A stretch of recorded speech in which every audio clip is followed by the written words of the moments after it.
തിരുവഞ്ചൂർ നിയമസഭാ സ്പീക്കർ സ്ഥാനത്തേക്ക് വരുമ്പോൾ മുഖം നോക്കാതെ കർശന നിലപാടുകൾ എടുക്കാൻ അദ്ദേഹത്തിന് ഒരു മടിയും ഉണ്ടാകില്ല എന്ന് ഉറപ്പിക്കാം. Join the legacy of excellence at Little Flower Engineering Institute, Kalmasheri. പക്വതയാർന്ന രാഷ്ട്രീയം കൊണ്ട് എതിരാളികളുടെ പോലും ബഹുമാനം പിടിച്ചുപറ്റിയ വ്യക്തിയാണ് തിരുവഞ്ചൂർ. അദ്ദേഹത്തിന് ഒരിക്കലും മറക്കാനാകാത്ത ഒരു പ്രസ്താവന ഉണ്ടായത് VS അച്യുതാനന്ദന്റെ ഭാഗത്തു നിന്നാണ്.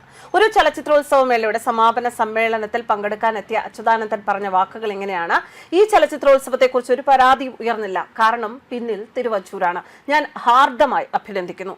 എവിടെയും ഉൾക്കാഴ്ചയില്ലാതെ ഇടപെടില്ല തിരുവഞ്ചൂർ. ആ വാക്കുകൾ ഇന്നും അദ്ദേഹം ഹൃദയത്തിൽ സൂക്ഷിക്കുകയാണ്. അത് അദ്ദേഹത്തിന് കിട്ടിയ അംഗീകാരം കൂടിയായി മാറി.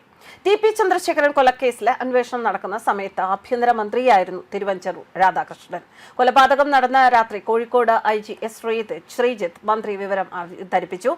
മന്ത്രി ഉടനെ ചോദിച്ചു, ക്യാമ്പിൽ എത്ര പോലീസുകാരാണ് ഉള്ളത്? 2000 പേരുണ്ട് എന്ന് മറുപടി കിട്ടി. എങ്കിൽ അവരെ കർണാടക അതിർത്തി വരെ നിരത്തുക എന്ന നിർദ്ദേശം അദ്ദേഹം നൽകി. കൂട്ടത്തിൽ പറഞ്ഞു, ഒരു വാഹനവും പരിശോധിക്കാതെ കടത്തിവിടരുത്. മന്ത്രിയുടെ നിർദ്ദേശം അച്ചട്ടായി പാലിച്ചു. അതിർത്തി കടക്കാൻ സംഘടിപ്പിച്ച വാഹനം കൊലപാതകികൾ ഒടുവിൽ ഗത്യന്തരമില്ലാതെ ചൊക്ലിയിലെ ഇഷ്ടിക കളത്തിൽ ഉപേക്ഷിക്കേണ്ടി വന്നു. ആ നടപടിയാണ് ഈ കേസ് അന്വേഷണത്തിൽ പുരോഗതി ഉണ്ടാക്കിയത്. കോട്ടയം ജില്ലയുടെ പല ഭാഗത്തും സിൽവർ ലൈനിലായി യാതൊരു ഉത്തരവുമില്ലാതെ വീടുകളുടെ അടുക്കളയിൽ വരെ മഞ്ഞ ഉരുളൻ കല്ലിട്ട സമയം ഒരു സ്ഥലത്തേക്ക് ചെന്നപ്പോൾ പോലീസ് അവിടെ നിർബന്ധപൂർവ്വം കല്ലിട്ടിരിക്കുന്നു. അവിടെ കൂടിയിരുന്ന പ്രതിഷേധക്കാരോട് അദ്ദേഹം സ്വരം താഴ്ത്തി പറഞ്ഞു, ഇവിടെ ഒരു കല്ലിട്ടെന്നാണ് കേട്ടത്, അത് സാരമില്ല, നിങ്ങൾ എല്ലാവരും കൂടി എടുത്തങ്ങ് കളഞ്ഞാൽ മതി. കല്ലിന് ഹൃദയമില്ലല്ലോ, കല്ലിനേക്കാൾ കടുപ്പമുള്ള ഹൃദയമുള്ളവരാണ് തിരുവനന്തപുരത്തിരുന്ന് ഉത്തരവിടുന്നത്. തിരുവഞ്ചൂരിന്റെ വാക്കിന് മുന്നിൽ കല്ലുപോലെ ഇരിക്കാൻ പോലീസിനും സാധിച്ചില്ല. പേരിനൊപ്പം തിരുവഞ്ചൂർ എങ്ങനെ വന്നു എന്ന് പലപ്പോഴും പലരും അദ്ദേഹത്തോട് ചോദിക്കാറുണ്ട്. അദ്ദേഹത്തിന്റെ ഗുരുസ്ഥാനീയനാണ് പാലാ KM മാത്യു. അദ്ദേഹത്തിന്റെ മകനും സംവിധായകനുമായ ജോഷി മാത്യു അതൊരിടത്ത് വിശദീകരിച്ചിട്ടുണ്ട്. അന്ന് കോൺഗ്രസിൽ 2 രാധാകൃഷ്ണന്മാർ. രാധാകൃഷ്ണന്റെ വീട് എവിടെയാണ് എന്ന് തന്റെ അച്ഛൻ ചോദിച്ചപ്പോൾ തിരുവഞ്ചൂർ എന്ന് പറഞ്ഞു. ഉടൻ തന്റെ അച്ഛൻ നൽകിയ മറുപടി, ഇനി വെറും രാധാകൃഷ്ണനല്ല, തിരുവഞ്ചൂർ രാധാകൃഷ്ണൻ.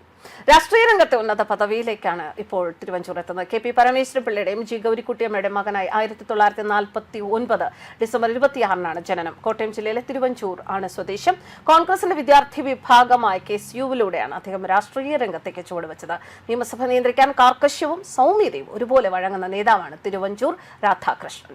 രാഷ്ട്രീയ പ്രതിസന്ധി ഘട്ടങ്ങളിൽ പാർട്ടിയും മുന്നണിയും സംരക്ഷിക്കാൻ അദ്ദേഹം എപ്പോഴും മുന്നിലുണ്ടായിരുന്നു. 4 നൂറ്റാണ്ടോളം കാലം അദ്ദേഹം അടൂർ മണ്ഡലത്തെയാണ് പ്രതിനിധീകരിച്ചത്. പിന്നീട് അദ്ദേഹം തന്റെ പ്രവർത്തന മണ്ഡലം കോട്ടയത്തേക്ക് മാറ്റുകയായിരുന്നു. ന്യൂസ് ഡെസ്ക് കർമ്മ ന്യൂസ്.